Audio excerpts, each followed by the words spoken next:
지난 주일 담임 목사님 설교 본문 기억나시죠?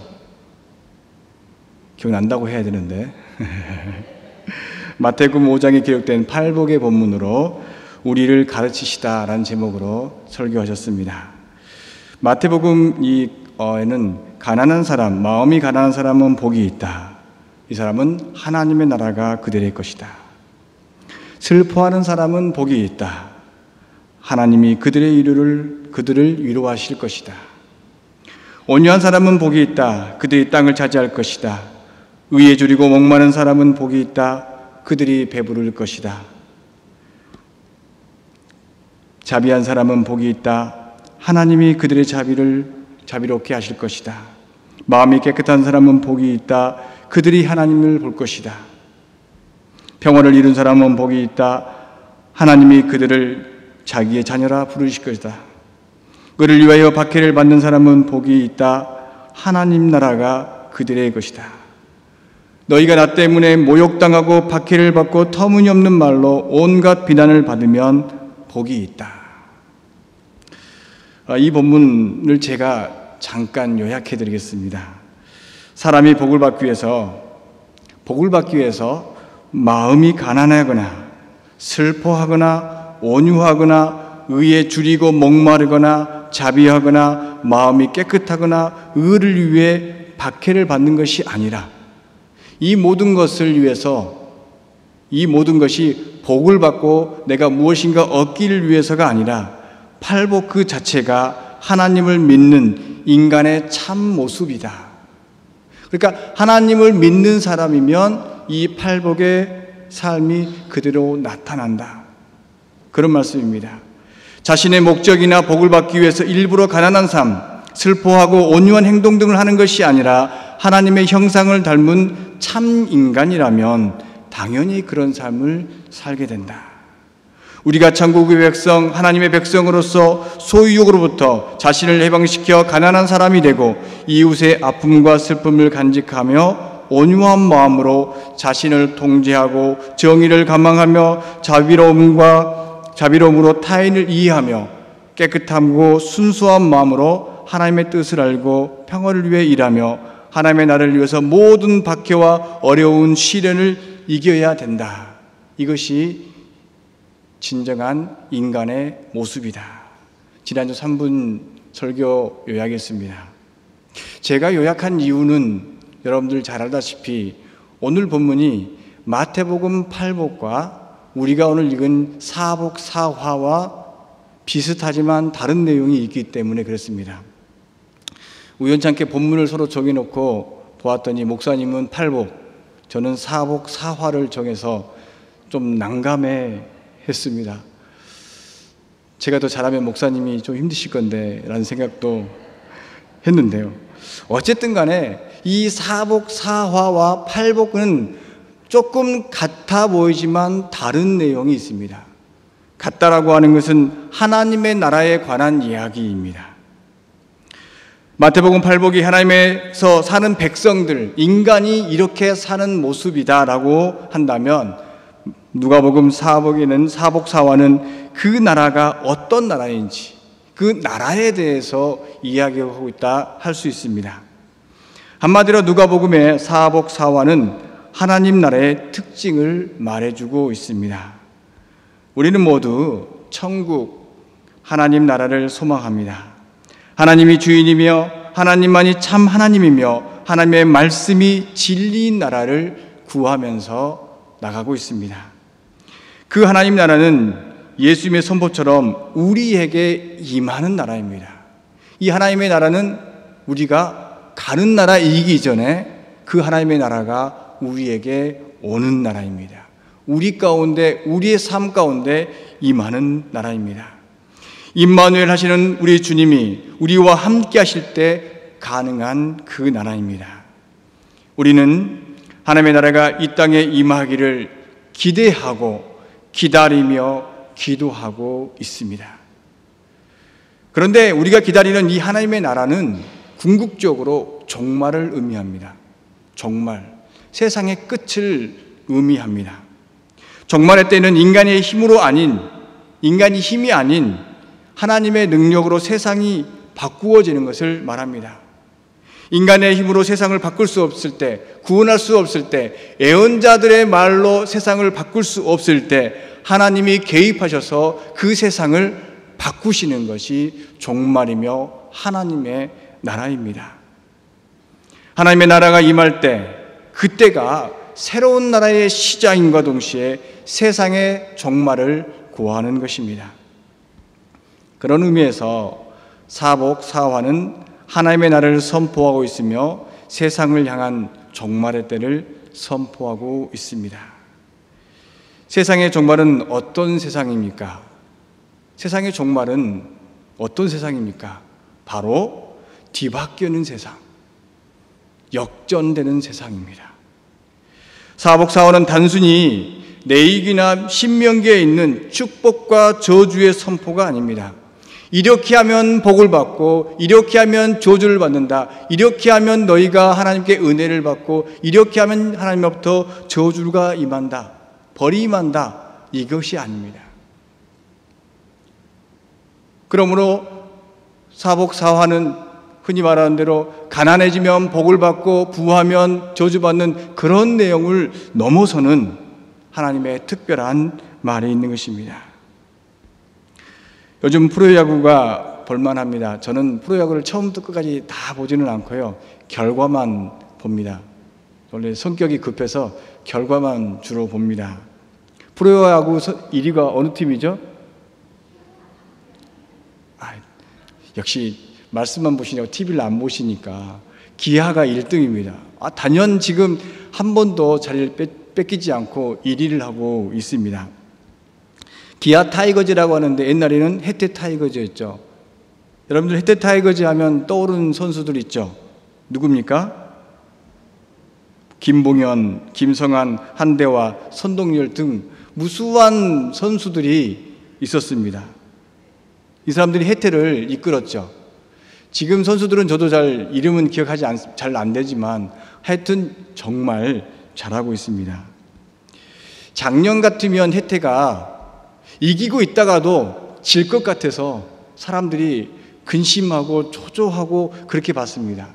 그런데 올해는요, 지고 있더라도 이길 것 같은, 역전될 것 같은 그런 기분으로 봅니다. 어제가 해태가 SK하고 했는데 이겼을까요? 졌을까요? 이겼어요. 그것도 역전했습니다. 9회 말에 8대 10으로 지고 있는데 홈런 한 방 쳐서 10대 10 돼서 10회 때 그 얼굴 검은 사람 하나가 번트 돼가지고 이겼어요. 11대 10으로 이겼습니다. 보고 있으면 왠지 이길 것 같은, 역전될 것 같은 것이 요즘의 기아의 모습입니다. 하나님의 나라가 이런 나라의 모습이 아닐까. 지금 내가 힘들고 있지만, 어려워하고 있지만, 내가 고난받고 있지만 언젠가는 역전되어서 하나님께서 주인 되셔서 우리를 구원하시고 우리를 참된 자유를 주시지 않을까. 희망의 메시지, 좌절되지 않고 우리가 끊임없이 기다리고 기대하고 기도하고 있는 나라가 하나님의 나라입니다. 지금 힘들지만 언젠가는 승리를 할 거라는 믿음을 주는 나라, 사랑과 정의가 승리하여 세상이 뒤바뀌고 역전이 일어날 거라는 희망을 주는 나라가 바로 하나님의 나라입니다. 그래서 지금 당장 가난해서 주름배를 움켜잡고 울면서 주님을 따른 것 때문에 미움을 받고 사는 자들에게 예수님은 말씀하셨습니다. 언젠가는 세상이 뒤바뀔 것인데 그때 그들이 하나님의 나라에서 배불러서 웃고 하나님의 복을 누리며 살게 될 것이다. 뒤바뀌게 되는 것이죠. 오히려 부자라고 자랑하며 없는 자들을 무시하던 그들이 애통하며 울게 될 것이다. 가진 것 때문에 행복을 누리던 사람들, 그것은 일순간에 사라지게 된다는 것이죠. 누리던 행복이 사라지던 그 땅을 보며 그들은 통곡하며 슬퍼할 것입니다. 이처럼 뒤바뀐 하나님의 나라는 바로 우리가 잘 알고 있는 구절 중에 나타납니다. 먼저 된 자가 나중되고 나중된 자가 먼저 된다. 여러분들 이 말씀을 들으면 어떤 느낌이 드신지요? 저도 신앙생활을 할 때 모태신앙을 이야기를 하지 않습니까? 어려서부터 제가 눈을 뜨기 시작하면부터 주일날에는 교회당에 있었으니까, 예배당에서 예배드리고 있었으니까, 그리고 어린 때는 방석 싹 던져가면서 재밌게 놀던 그때가 기억이 나죠. 그런데 오늘 본문에 읽으니까 본문 마태복 이 말씀, 먼저 된 자가 나중되고 나중된 자가 먼저 된다, 이 말을 들으면 왠지 겁나지 않습니까? 내가 먼저 믿었는데 늦게 믿은 친구가 먼저 되고 나는 뒤로 간다라는 그런 생각 혹시 들지 않으셨습니까? 사실은 사람의 앞뒤의 뒤바뀜, 그 이야기를 하고 있지만 결과적으로 이 말씀은 하나님의 나라에서는 뒤바뀌게 된다는 것이죠. 우리의 믿음의 하나하나 개개인들이 너가 앞에 가고 내가 뒤에 가다가 둘이 뒤바뀌는 그런 것을 넘어서서 하나님의 나라의 속성이 바로 뒤바뀌게 된다라고 하는 그 말을 하고 있는 것입니다. 본문에서 가난한 자, 줄인 자, 우는 자는 모두 같은 인물입니다. 가난하기에 줄이고 줄이기에 울 수밖에 없습니다. 더욱이 이들은 세상을 따르지 않고 인자의 말을 듣고 그 뜻에 순종하는 사람들이었습니다. 이들은 하나님의 약속을 믿고 말씀에 순종하다가 세상으로부터 미움을 받은 사람들입니다. 사실 성경대로 살면 부자가 될 수 없습니다. 세상 사람들로부터 바보 소리를 들 수밖에 없습니다. 미련한 사람이라고 손가락질 당할 수밖에 없습니다. 때로는 속임수에 빠져서 모든 것을 빼앗기기도 합니다. 나봇이 이세벨의 모함으로 그의 아름다운 포도밭을 빼앗긴 것처럼 하나님의 약속을 지키려다가 모든 것을 잃을 수도 있습니다. 나봇은 하나님이 주신 기업을, 하나님이 주신 땅을 잘 가꾸었지만 세상은 그를 가만두지 않았습니다. 하나님의 약속을 믿고 이것은 하나님께서 내게 주신 땅이니 지켜야 된다라고 하는 그 약속을 믿고 가지만 세상은 그를 가만두지 않고 모함하고 죽이고 그의 가진 것이 빼앗김을 당하는 그러한 일이 일어납니다. 탐욕에 물든 사람들이 거짓과 모함으로 하나님의 나라를 파괴하였습니다. 하나님의 뜻을 따르다가 모든 것을 잃고 가난한 자가 되었습니다. 그래서 하나님은 가난한 자의 편에서 그들을 위로하였습니다. 하나님은 가난한 자를 하나님의 나라 초대하시고 그곳에서 복된 삶을 살게 하셨습니다. 부유한 자는 이미 이 땅에서 누릴 것을 다 누리고 위로를 받았기에 하나님은 가난한 자에게 하나님의 나라를 허락하셨습니다. 세상의 불의 때문에 가난하여 줄이고 외통하고 미움받는 이들을 하나님은 기억하고 그들에게 하나님의 나라를 주셨습니다. 가난한 자가 배부리게 되었던 것이죠. 세상에 가난한 자들이 배부르게 되면 어떤 현상이 일어난 줄 아십니까? 가난한 자들이, 없는 자들이 자기가 먹을 것이 있고 살 집이 있고 입을 옷이 있게 되면 부자가 없어집니다. 가난한 사람이 사라지면 부자가 사라져 버립니다. 왜 그러냐면 부자는 가난한 자들에게 먹을 것 조금 주고 그것에서 기생하면서 그들의 노동력을 착취해야 되는데 가난한 자들이 먹을 것이 있고 입을 것이 있고 잘 집이 있으면 부자를 쳐다보지 않습니다. 부자는 자신의 부를 이용해서 가난한 자들을 부려야 하는데 먹을 것이 하늘로부터 내리는 만나처럼 모두에게 내린다면 부자가 오히려 가난한 자가 되어버립니다. 부자는 스스로 할 수 있는 것이 전혀 없습니다. 아무것도 없게 되는 것이죠. 더 이상 자신의 부로 세상을 다스릴 수 없기에 역전이 일어나게 되는 것입니다. 세상이 뒤바뀌게 되는 것입니다. 보통 어떤 사회든 간에 부한 자는 소수이고 가난한 자는 다수입니다. 소수의 부자가 먹을 것으로, 돈으로 가난한 다수를 부리며 지배합니다. 소수의 부자가 상에 떨어진 부스러기를 먹는 가난한 자의 삶을 비웃습니다.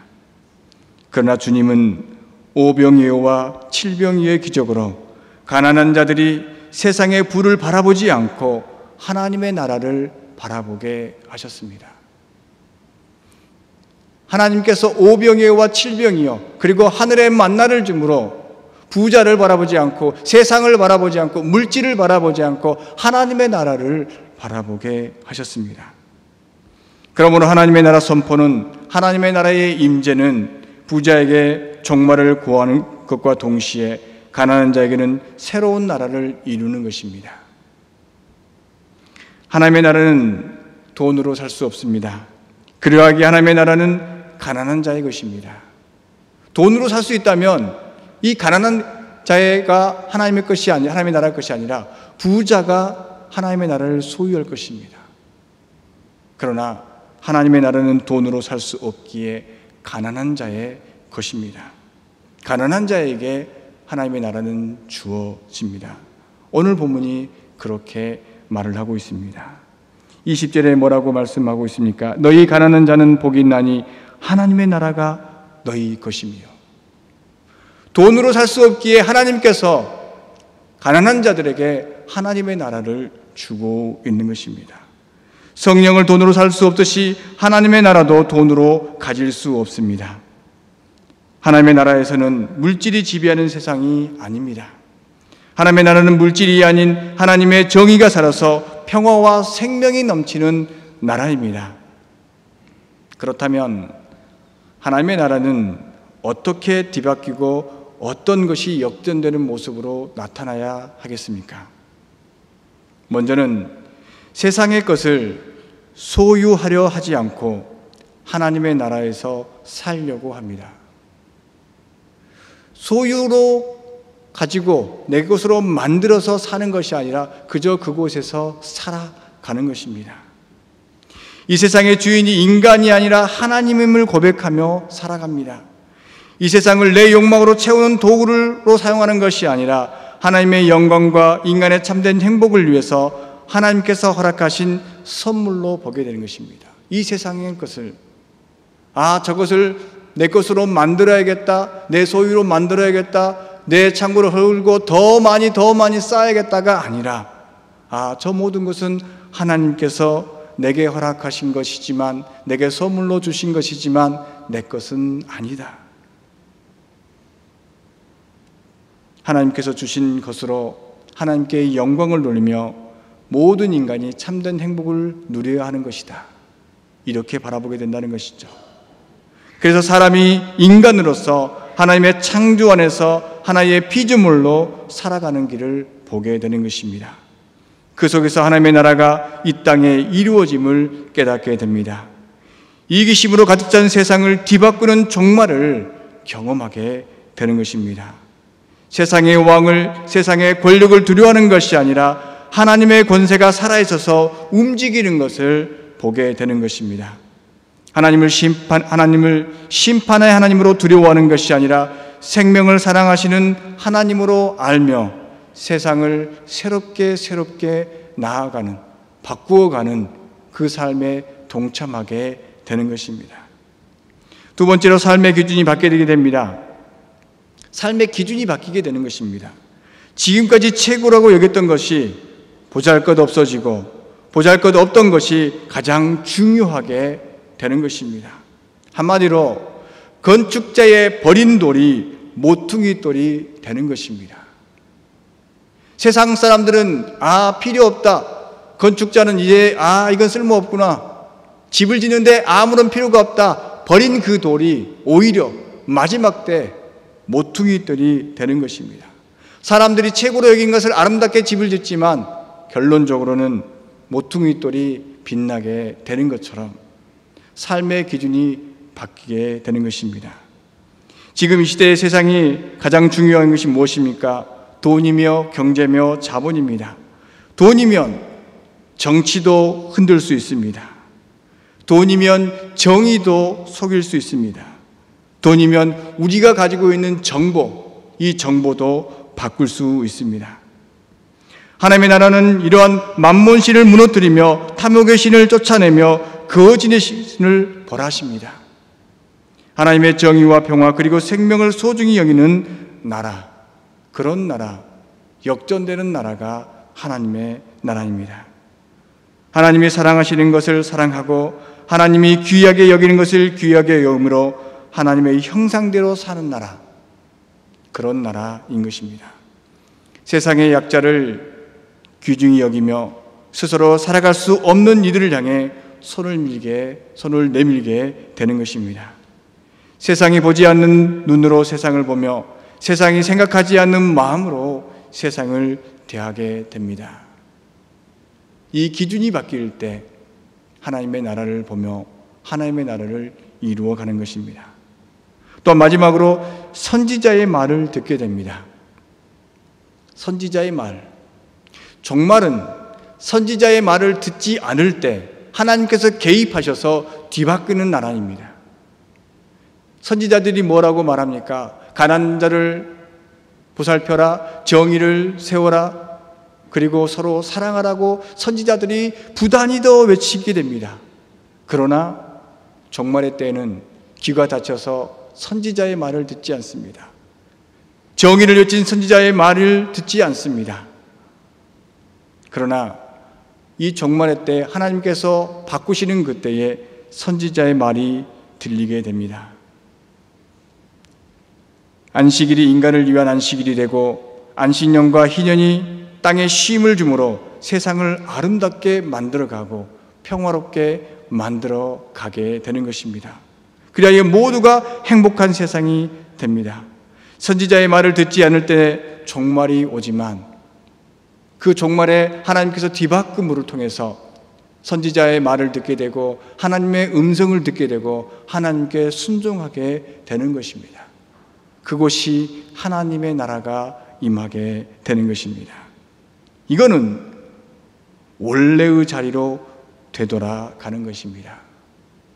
원래의 자리로 되돌아가는 것입니다.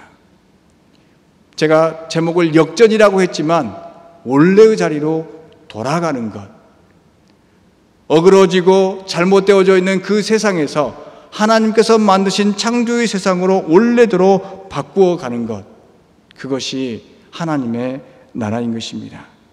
원래 하나님이 창조하셨던 하나님의 나라로 되돌아가는 것, 이것이 하나님의 나라의 섭리고 하나님의 나라가 임하는 것입니다. 뒤바뀐 세상을 원상태로 바꾸는 역사가 지금 이곳에 일어나야 합니다. 우리들 가운데 무엇이 이끌어져 있습니까? 하나님의 눈으로, 하나님의 심정으로 바라보며 무엇이 이끌어졌고 무엇이 잘못되어져 있는가를 바라보면서 다시 한번 새롭게 바꾸는, 역전되는, 하나님의 말씀이 먼저 되고 하나님의 뜻이, 정의가, 사랑이, 생명이, 평화가 우선되어서 하나님의 나라가 임하도록 우리는 그 길을 향해서 나아가야 할 것입니다. 우리 주님은 이 땅에 오셔서 잘못되어진 이상의 종말을 선포하시고 원래 하나님을 선포하셨습니다. 우리는 그 나라에서 살고 있습니다. 그러므로 우리는 이 세상에 살지만 하나님의 나라 백성으로 살아야 합니다. 살고 있습니다.